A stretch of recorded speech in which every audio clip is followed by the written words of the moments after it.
वज़ीर-ए-आज़म शहबाज शरीफ और यूएई के सदर शेख मोहम्मद बिन ज़ैद अल नाह्यान से मुलाकात। Army chief general Asim Munir की भी शिरकत। पाकिस्तान और मुत्तहिदा अरब अमारात का आलमी इस्तेहकाम के लिए मिलकर काम करने का अज़्म। दो तरफ़ा ताल्लुकात में मज़ीद मजबूती पर इत्तेफाक। मुश्तरका तरक्की और खुशहाली के लिए इक़्तिसादी ताउन बढ़ाने पर जोर दिया गया। मुलाकात के दौरान मशरिक़ वस्ता की सूरत हाल पर भी तबादला ख्याल किया गया।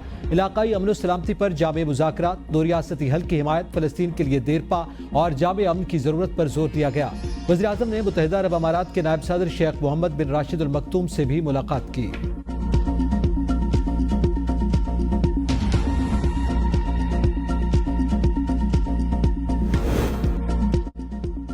चैलेंजेस के बावजूद हम मईशत में बेहतरी लाने में कामयाब हुए। वज़ीर-ए-आज़म का मुत्तहिदा अरब अमारात में वर्ल्ड गवर्नमेंट समिट से खिताब। कहा, पाकिस्तान में महंगाई 9 साल की कम तरीन सतह पर आ गई।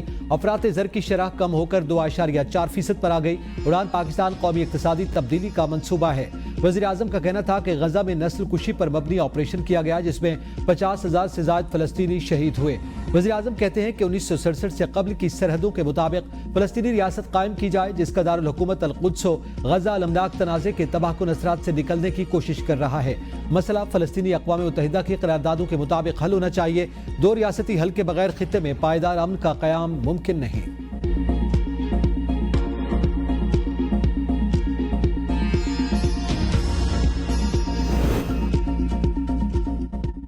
IMF वफ्द की सुप्रीम कोर्ट के चीफ जस्टिस से मुलाकात। चीफ जस्टिस याहिया अफरीदी का कहना है कि सुप्रीम कोर्ट जुडिशल सेक्टर में तब्दीली चाहती है। सिविल कोर्ट से लेकर सुप्रीम कोर्ट तक आज़ाद अदलिया के लिए जिद्दोजहद कर रहे हैं। IMF वफ्द को बताया कि अदलिया के लिए किसी इदारे से ऐसे मुज़ाकरात करना मुमकिन नहीं। हल्फ का तकाजा है कि हम किसी किस्म के सवालात के जवाबात न दें। चीफ जस्टिस ने कहा कि वफ्द से जजेस की तैनाती से मुताल्लिक भी बात हुई। वफ्द को बताया कि हाई कोर्ट एक खुद मुख्तार अदालत है। सुप्रीम कोर्ट हाई कोर्ट को सुपरवाइज नहीं कर सकती। वफ्द को बताया कि पहले चीफ जस्टिस सब तैनातियों में अहम किरदार अदा करते थे, अब जुडिशल कमीशन में पार्लिमान की भी नुमाइंदगी है। IMF वफ्द ने प्रॉपर्टी राइट्स और मुआहदों की पासदारी को यकीनी बनाने के 2 मामलात की निशानदही की। उन्हें बताया कि प्रॉपर्टी मामलात के लिए अलग से सिविल कोर्ट बनाने की तजवीज़ पर गौर कर रहे हैं। हाई कोर्ट और सुप्रीम कोर्ट में भी जायदादों के केस सुनने के लिए मखसूस बेंच बनाने की तजवीज़ है। IMF वफ्द ने गैर मुल्की सरमायाकारी के तहफ़्फ़ुज़ की बात की। उन्हें बताया कि इस पर काम कर रहे हैं। हमें आपकी मदद की भी ज़रूरत होगी, जिसमें इंफॉर्मेशन टेक्नोलॉजी और आर्टिफिशियल इंटेलिजेंस शामिल हैं। IMF ने ताउन का वादा किया।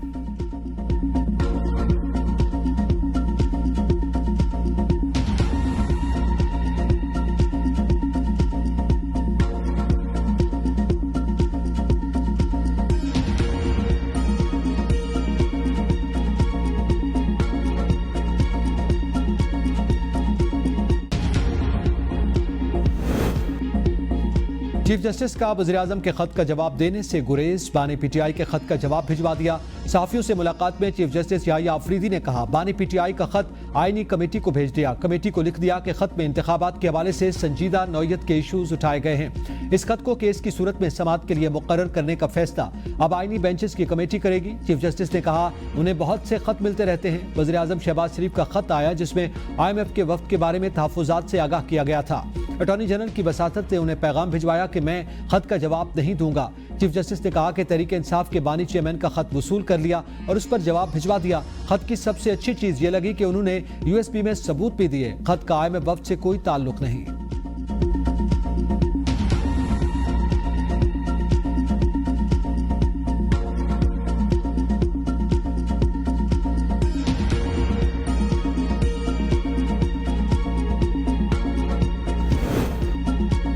किसी को राय के इजहार से रोक नहीं सकता, ये पुरानी आदतें हैं। वक्त के साथ सब ठीक हो जाएगा। जजों के खतूत के सवाल पर चीफ जस्टिस का जवाब। चीफ जस्टिस याहिया अफरीदी ने कहा कि मुझसे पहले जजेस का खत मीडिया को मिल जाता है। खत अभी भी खोला नहीं था कि खबर टीवी पर चल रही थी। इस मामले में कसूर चीफ जस्टिस का है, क्योंकि मैं बतौर सरबराह उनके मसाइल हल नहीं कर पा रहा। चीफ जस्टिस ने कहा, जजेस के उठाए गए मसाइल जुडिशल कमीशन इजलास में हल कर दिए। इस्लामाबाद हाई कोर्ट के 6 जजेस के खत पर चीफ जस्टिस ने कहा कि हल्फ उठाने के अगले ही दिन इस्लामाबाद हाई कोर्ट के 6 जजेस को घर बुलाया था। वो मामला सुप्रीम जुडिशल काउंसिल में एजेंडा नंबर 1 है। आजाद अदलिया पर यकीन रखता हूं।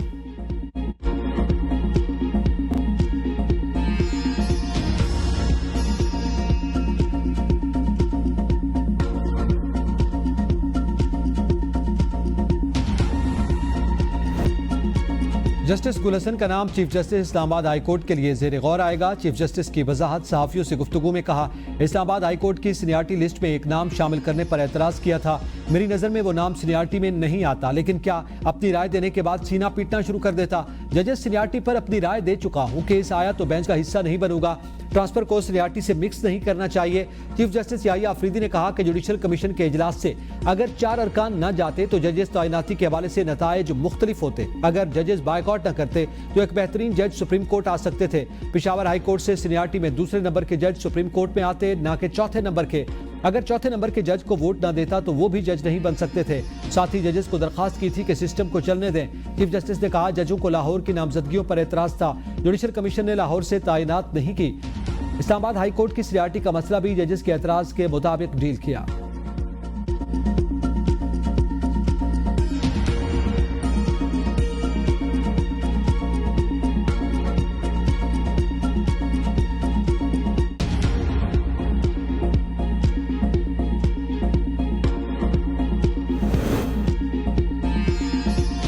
अदलिया, पार्लियामेंट, एग्जेक्टिव सब जवाल पजीर। अब उम्मीदें सिर्फ नौजवान नस्ल से हैं। इस्लामाबाद हाई कोर्ट के CSS इम्तिहानात के नताइज से मुतालिक दरखास्तों पर रिमार्क्स। जस्टिस मोहसिन अख्तर कियानी ने रिमार्क्स दिए, पाकिस्तान में रहना मुस्तकिल लड़ाई है। 24 से 25 करोड़ लोग हैं, लड़ाई करने वाले ज्यादा और बचने वाले कम हैं। दौरान समाज चेयरमैन FPSC ने कहा कि अप्रैल के आखिरी हफ्ते में नताइज का ऐलान कर देंगे। मैं अगर कुछ कर सकता तो कर देता, लेकिन ये मुमकिन नहीं। जस्टिस मोहसिन अख्तर कियानी ने कहा कि फिर जो आपके पास इख्तियार था वो कर लेते।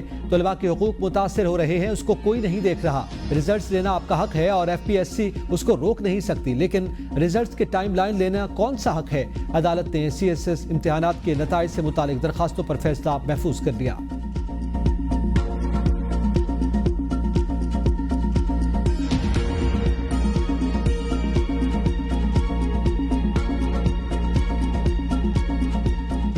Nobody has a right to give a statement against the Parliament of Pakistan. Please convey to the Honorable Judge, this is not acceptable to the Parliament. 2018 की पार्लियामेंट आई तो जाली नहीं थी, 2013 की भी जाली थी, 2024 की भी जाली है। ये इस तरह नहीं चलता सिस्टम।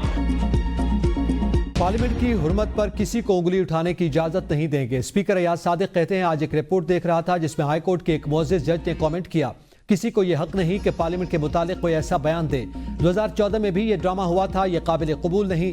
अपोजिशन लीडर की तकरीर पर जवाब में स्पीकर कौमी असम्बली का कहना था कि आपने इलेक्शन कमीशन की बात की तो उस पर अपोजिशन और हुकूमत दोनों को खत लिख दिए हैं कि कमेटी के नाम दें।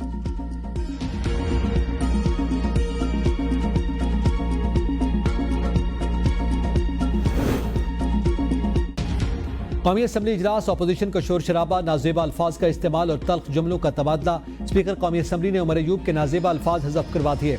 उमर अयूब ने कहा, PTI के लोगों को जदोकोब किया जा रहा है। हुकूमत महंगाई कम होने के दावे करती है। अवाम में निकलें, आपको पता चलेगा महंगाई कम हुई है या ज्यादा। PTI रहनुमाओं के घरों में छापे मारे जा रहे हैं। कच्चे के डाकुओं को तो पंजाब पुलिस हाथ नहीं डाल सकते, उनको खैरात में सीटें और हुकूमत दी गई।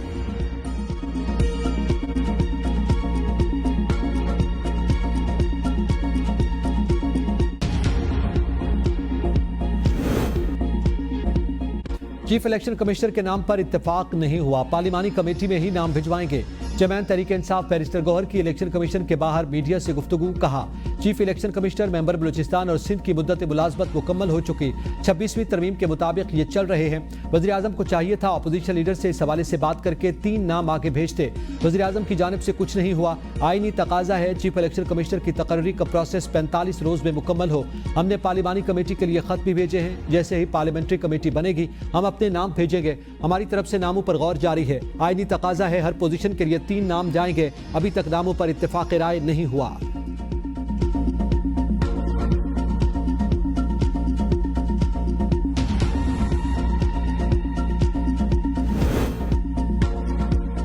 PTI ने 4 साला दौरे हुकूमत में एक धेले का काम नहीं किया। मुखालिफ पर चोर डाकू के ताने कसने वाला आपके साथ मुखलिस नहीं हो सकता। वज़ीर आला पंजाब मरियम नवाज का तलबा तकरीब से खिताब। कहा, तलबा वादा करें मुल्क के खिलाफ कोई इक़दाम नहीं उठाएंगे। किसी के जाती मकासद के लिए ईंधन मत बनना। कुछ रोज कबल वज़ीर आला खैबर पख्तूनख्वा ने मुझ पर जाती हमला किया। ये लोग मुखालफिन पर जाती हमले। KPK के बच्चे मुझे दरखास्त भेजते हैं कि हमें भी लैपटॉप दें। KP बलोचिस्तान आज़ाद कश्मीर के बच्चों को भी इलेक्ट्रिक बाइक्स और स्कॉलरशिप्स मिलनी चाहिए। बासलाहियत बच्चे पूरी दुनिया में पाकिस्तान का नाम रोशन कर सकते हैं। मेरा आवाम से मोहब्बत का रिश्ता बहुत से लोगों को बर्दाश्त नहीं हो रहा।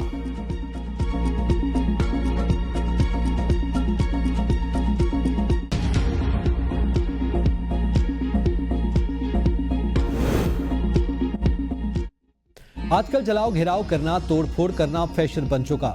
वो काम जो पार्लियामेंट के करने का है वो सुप्रीम कोर्ट से क्यों करवाना चाहते हैं? पार्लियामेंट पता नहीं किन कामों में पड़ी हुई है। किसी शहरी के घर घुसना भी जुर्म है। 9 मई को कोर कमांडर्स हाउस में घुसकर तोड़फोड़ की गई। सुप्रीम कोर्ट आईनी बेंच के फौजी अदालतों में सिविलियन ट्रायल के खिलाफ इंट्रा कोर्ट अपीलों पर रिमार्क्स। जस्टिस हसन अजहर रिजवी ने रिमार्क्स में कहा, 9 मई वाकयात की फुटेज टीवी चैनल्स पर चलाई गई। बांग्लादेश में भी यही कुछ हुआ, शाम में भी लूटमार की गई। ये कल्चर बन चुका। जस्टिस जमाल खान मंदुखिल ने कहा, किसी आम शहरी के घर घुसना भी जुर्म है। जस्टिस नईम अख्तर अफगान ने कहा, मुल्क में 1973 का आइन बना, 18वीं तरमीम में मार्शल अदवार के तमाम कवानीन का जायजा लिया गया। अगर कोई मिलिट्री ऑफिसर आया तो इस सवाल का जायजा लेंगे। भारत की मिसाल दे रहे हैं, वहां पार्लियामेंट के जरिए कानून में तब्दीली की गई। जस्टिस हसन अजहर रिजवी ने वकील सलमान राजा से इस्तिफसार किया कि क्या दुनिया में कभी कहीं कोर कमांडर हाउसेस पर भी हमले हुए? सलमान राजा ने कहा, इसकी मिसालें मौजूद हैं। सलमान अकरम राजा का लॉ रिफॉर्म्स ऑर्डिनेंस कलअदम करार देने के फैसले का हवाला। समाअत कल तक मुलतवी।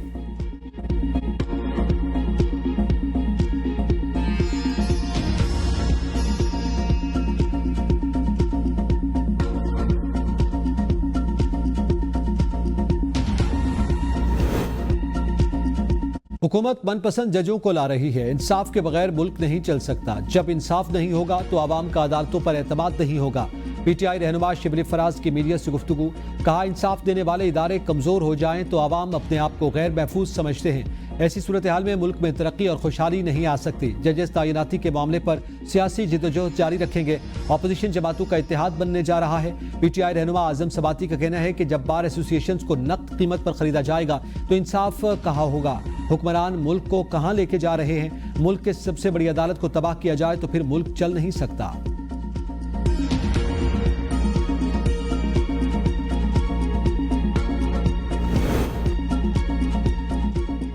बानी PTI के खतूत एक नई तरह की चार्जशीट है। मुस्लिम लीग नून के मरकजी रहनुमा सेनेटर इरफान सिद्दीकी की ABN न्यूज से खुसूसी गुफ्तगू।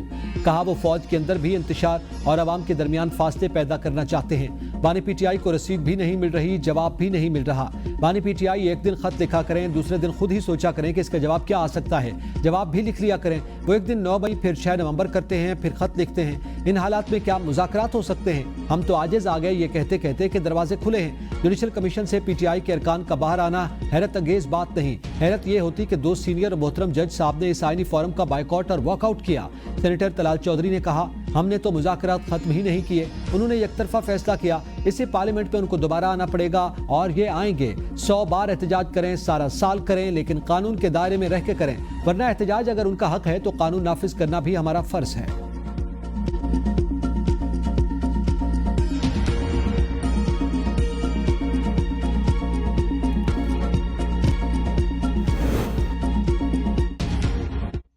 पाकिस्तान आलमी सरमायाकारों के लिए एक पुरकशिश मकाम बन चुका। वज़ीर आज़म शहबाज शरीफ का DP वर्ल्ड के चेयरमैन सुल्तान अहमद बिन सलीम से मुलाकात में इज़हार ख्याल।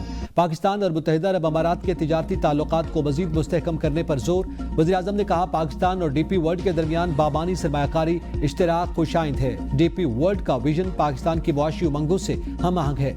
पाकिस्तान का स्ट्रेटेजिक महल वकू DP वर्ल्ड के ऑपरेशंस में तोसी के लिए मिसाली है। पाकिस्तान में जबल अली बंदरगाह जैसे कामयाब मंसूबों की तकलीद का मौका मौजूद है। DP वर्ल्ड के चेयरमैन का हुकूमत पाकिस्तान की मुसलसल हिमायत पर इज़हार तशक्कुर, मंसूबों की बरवक्त तकमील यकीनी बनाने का आज़ू।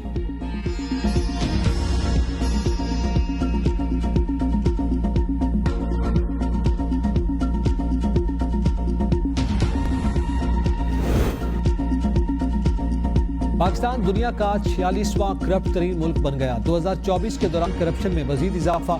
180 ममालिक की दर्जाबंदी में पाकिस्तान का 135वां नंबर। ट्रांसपेरेंसी इंटरनेशनल ने करप्शन पर सेशन इंडेक्स 2024 जारी कर दिया। 2 दर्जे तनज़री के साथ सेशन इंडेक्स में पाकिस्तान का स्कोर 100 में से 27 हो गया। 2023 में पाकिस्तान का 180 ममालिक में 133वां नंबर था। पाकिस्तान करप्ट ममालिक में नीचे से 41वें नंबर पर था। डेनमार्क सबसे कम बदउनवान ममालिक में सर फहरिस्त। सबसे कम करप्शन वाले ममालिक में फिनलैंड दूसरे और सिंगापुर तीसरे नंबर पर। भारत करप्ट ममालिक की फहरिस्त में 96वें नंबर पर। सबसे ज्यादा करप्ट ममालिक में जनूबी सूडान, सोमालिया और वेनेजुएला सर फहरिस्त। ईरान, इराक और रूस भी करप्शन बढ़ गई। अफगानिस्तान करप्ट ममालिक की फहरिस्त में 165वां और बांग्लादेश 151वें नंबर पर मौजूद है।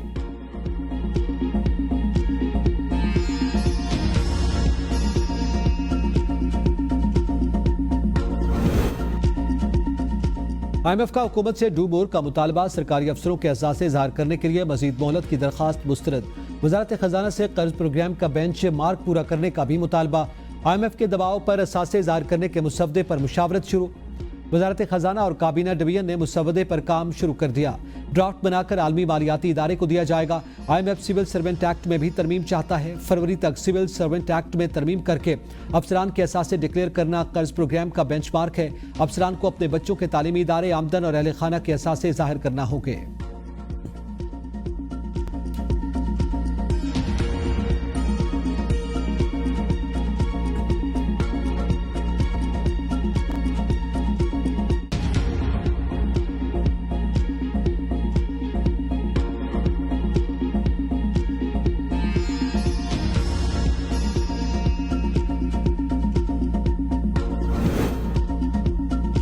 इंटर पार्टी इंतखाबात केस। PTI ने जवाब के लिए एक बार फिर मोहलत मांग ली। केस की समाअत चीफ इलेक्शन कमिश्नर की सरबराही में 3 रुकनी कमीशन ने की।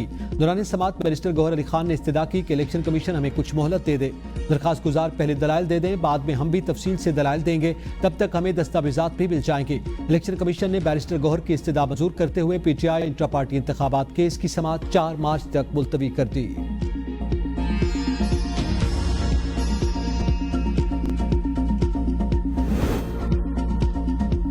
अडियाला जेल रावलपिंडी में बानी PTI से बुशरा बीबी की मुलाकात। बानी PTI से वकला ने भी अडियाला जेल में मुलाकात की। फैसल फरीद चौधरी और दीगर वकला की बानी से मुलाकात कॉन्फ्रेंस रूम में करवाई गई। मुलाकात के बाद मीडिया से गुफ्तगू में फैसल चौधरी ने कहा, 26वीं आईनी तरमीम पाकिस्तानी अदालती निज़ाम पर हमला है। जजेस को इम्पोर्ट करके हाई कोर्ट और सुप्रीम कोर्ट लाया जा रहा है।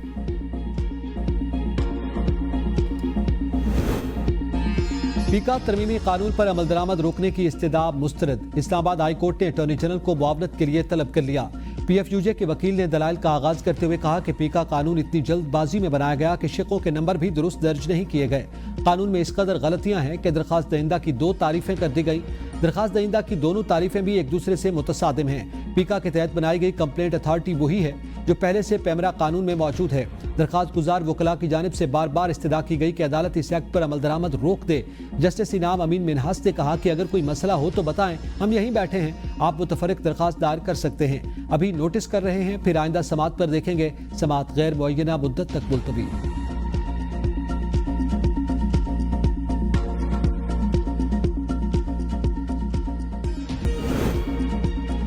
कराची के नौजवानों से सूबे और मुल्क का मुस्तकबिल वाबस्ता है। कराची वालों पर सिंध हुकूमत ने जुल्म ढा रखा है। MQ रहनुमा फारूक सत्तार का तकरीब से खिताब। कहा, कराची के नौजवानों को बुनियादी हुकूक से महरूम रखा जा रहा है। रोजाना नया जुल्म और रुझान सामने आ रहा है।